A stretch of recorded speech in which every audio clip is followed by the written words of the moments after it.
You have a first memory, a birthday, a beach, a face leaning over your crib. You can probably see it right now, clear as a photograph, but there's a good chance it never happened. Not the way you remember it, maybe not at all. Here is the strange part. Your brain did not lie to you on purpose. It built that memory the same way it builds everything else, by guessing, filling gaps, and stitching fragments into a story. And somewhere along the way, a story you were told quietly became a thing you remember. That has a name, confabulation. It means your brain inventing details so smoothly that it feels exactly like a real memory. No lying, no effort, just a gap, quietly filled. So why would your earliest memory be the easiest one to fake? Start with the age. Think back as far as you possibly can. For most people, the wall sits somewhere around 3 years old. Before that, almost nothing. Scientists call this infantile amnesia, the simple fact that you cannot remember being a baby or a toddler, no matter how hard you try. You were awake, you were learning, you were forming the deepest bonds of your life. And almost none of it survived. The reason is partly physical. The part of your brain that files memories into a timeline, the hippocampus, is still being built in those early years. New brain cells form so fast that they overwrite the fragile records already there. Your infant brain was busy becoming a person. It simply was not saving the footage, which leaves a problem. If real memories from before age 3 barely exist, why do so many people swear they have one? In 2018, a psychologist named Martin Conway helped run one of the largest memory surveys ever done. Over 6,000 people were asked for their very first memory and the age it happened. Nearly 40% placed it at 2 years old or younger. Some claimed memories from their first year of life, and here is the catch. That is almost certainly impossible. The brain that early cannot store a lasting narrative memory. So Conway and his team reached a quiet, unsettling conclusion. For a huge number of adults, the first memory is not a memory at all. It is a fiction the mind built later and never thought to question. Where do these fictions come from?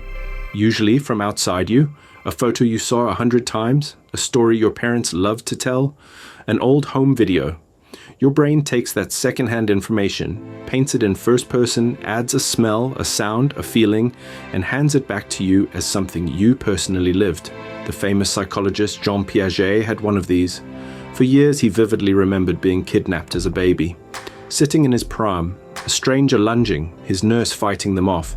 He could describe the scratches on her face. It felt completely real. Decades later, the nurse confessed she had made the whole story up. There was no kidnapping. Piaget had heard the tale so many times that his mind built a crystal clear memory of an event that never occurred. One of the sharpest thinkers of the 20th century, remembering a crime that never happened. If it can happen to him, it can happen to you. And it is easier to plant than you would think. In the 1990s, the researcher Elizabeth Loftus ran a study that became legendary. Her team gave volunteers short accounts of childhood events from their own families. 3 were true.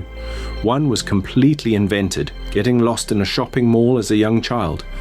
Just by suggesting it and gently asking people to recall a little more, a quarter of them began to remember being lost. They added details, the crowd, the panic, the kind stranger who finally found them.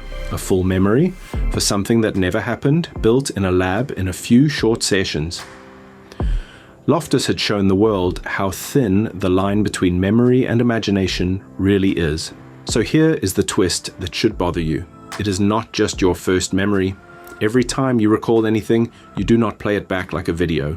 You rebuild it, and the moment you do, it becomes editable, open, fragile, ready to absorb new details before your brain saves it again. Scientists call this reconsolidation.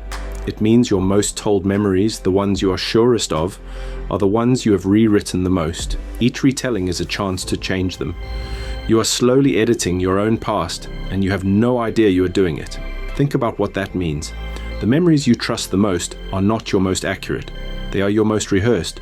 So what is actually real back there? Probably not a scene. More likely a fragment, a flash of yellow light. The feeling of being lifted. A single sound with no story attached. That is what genuine early memory tends to look like. Sensory, broken, wordless. The neat little movie with a beginning and an end, that part your brain wrote for you later to make sense of who you are. And maybe that is the real point. You are not a recording of your life. You are the story your brain keeps telling about it, updated, edited, and occasionally invented, just to keep the story whole. So, yeah, that first memory, the one you can see so clearly right now, hold it a little more gently. It may still be the most honest thing about you. Not because it is true, but because your mind cared enough to build it. You have a first memory. You just might be its author, not its witness. If your own mind just got a little stranger to you, subscribe to Mindwire. There is a brand new one every week.